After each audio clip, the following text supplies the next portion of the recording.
We went in at 300 feet. We had a truce to do that. It had to be. The people were starving. Montgomery's 25th Army got to the North Sea and completely entrapped that northwest corner of Holland. It was April of '45. They were living on 500 to 600 calories a day. Now, with the line cutting off any supplies coming in any direction, they established a truce. We could go in at 300 feet between specific lines and not go beyond that. A truce because the Germans are still there. Absolutely. And they flew from the 29th through the 8th of May. So VE Day was May 8th.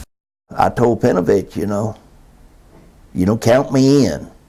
So they supposedly were not going to shoot at you when you dropped the food. Supposedly they weren't, and they didn't. But you could see what would have been the equivalent of 37 millimeter pom-pom guns just about everywhere you looked.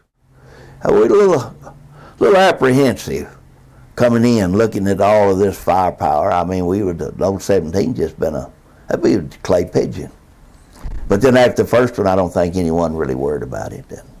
We only had the pilot, co-pilot, and myself and the tail gunner in the plane, and the rest of the plane was loaded with food. I mean, it was, you couldn't put another box of food in there. Your bomb bays were just loaded with them.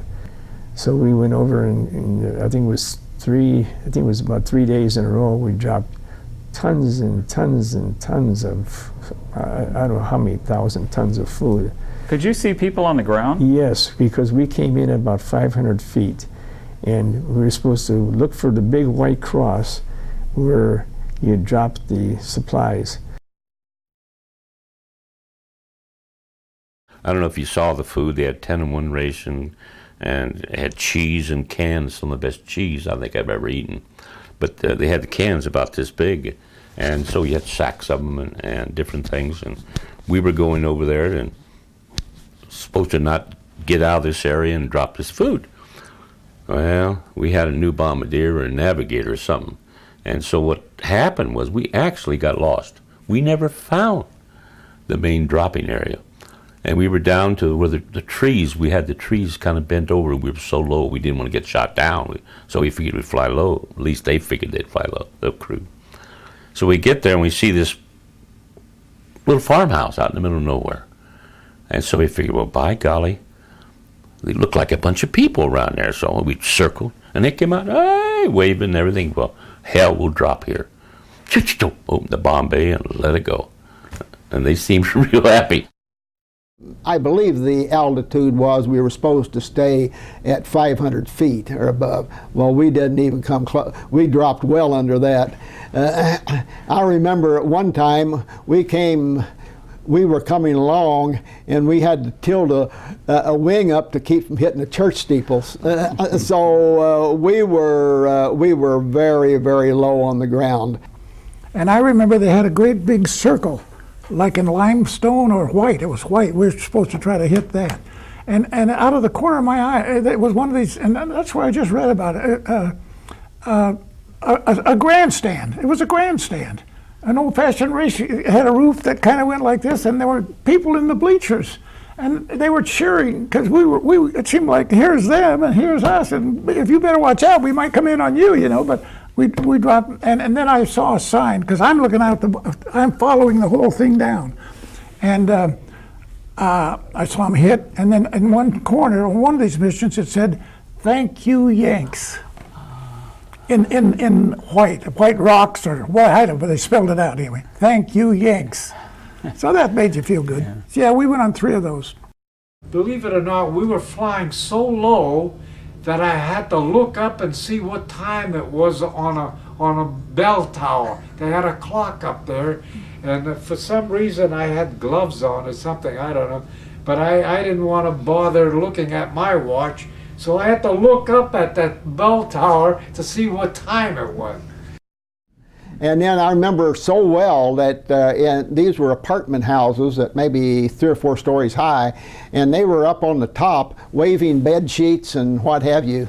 And then probably the one I remember the most was, as you recall, they had broken the dikes and the sea had come in, and so people were underwater really to a large extent. And I remember seeing these 2 men rowing out along the clothesline, hanging up clothes in a rowboat. And we went over so low, and I was standing in the waist, and I waved at them, and they waved back to me. And you could see, you could just see them almost like I could see you here. But it was a legal excuse to hedge hop, as far as I was concerned. So you were at a low altitude? Yeah, below treetop level at some points. Could you see people on the ground? Oh yeah, very well. As a matter of fact, we're going down one canal, Ray, and these Germans, and I assumed it was a nursing home. And these were injured people recovering or rest and recuperation leave would stand out there and salute as we went by. Another incident, that was a bridge across this canal that, just for fun, I said to co-pilot, "You suppose we can fly under that bridge?" And he said, "I don't know." And I said, "Well, let's get up close and see." And we got up real close. I said, "What about it?" And he said, I don't know. And we got closer. And to this day, nobody knows whether we flew under that bridge or not but me. Everybody, which would have done no good. Unbeknownst to us at the time, the Stars and Stripes had sent a photographer on one of our airplanes. He had taken a picture of our airplane flying over Leiden and dropping food. Because of the easy identification of the airplane with the help of the Air Force. But they were able to identify your plane. Yeah.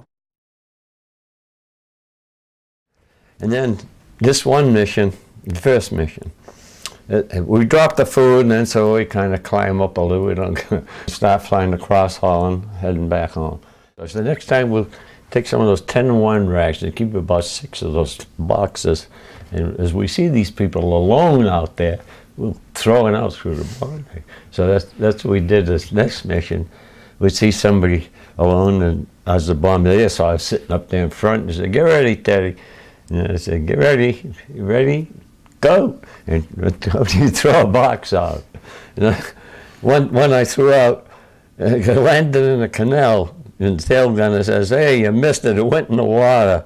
Says, "Don't worry about it, there's a guy in a rowboat, and he's going like crazy to get it."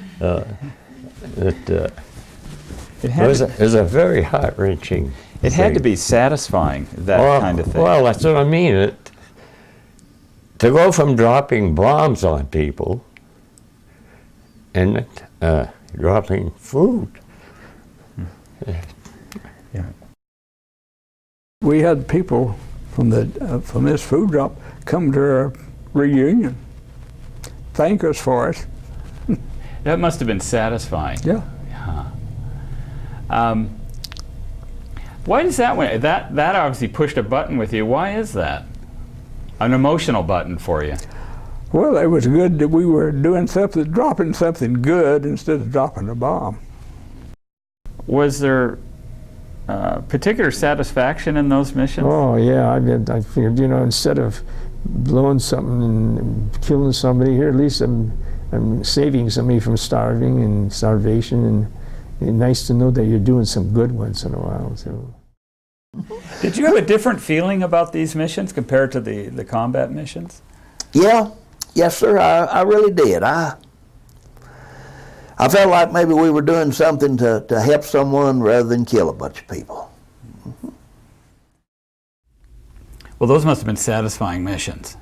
You were helping people. It became really satisfying because my pilot, being the thoughtful guy he was, he rigged up a parachute, put his address on it, and collected cigarettes, gum, razor blades, anything that was hard to get.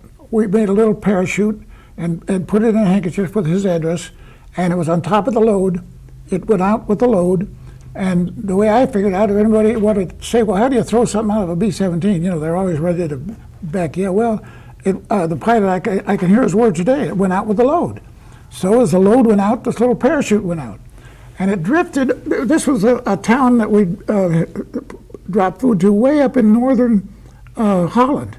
So it's not a stretch for our little parachute just to go a little ways. And it fell down in the garden of a little girl, 6 years old, named Mariette. And she was out in the garden with her grandfather and their 4 sheeps. I'm quoting her. And at first she was afraid to pick it up because it was a bomb, but then when they did, it was overjoyed. And then the pilot, the grandfather had the pilot's address, wrote him a card, and the words I remember from the card were, a good turner is never forgotten. And so he sent me a copy, maybe everybody, so I had a copy. So 2 of my friends were going to Belgium, and I gave them the card, the address. I said, here, see if you can look these folks up. Well, I guess it wasn't too much of a sweat. It's Ekron, which is a suburb of, not Brussels, but Antwerp. It's a suburb of Antwerp. And so they looked her up, and there was a 6-year-old girl, now a mature woman, 50 years later.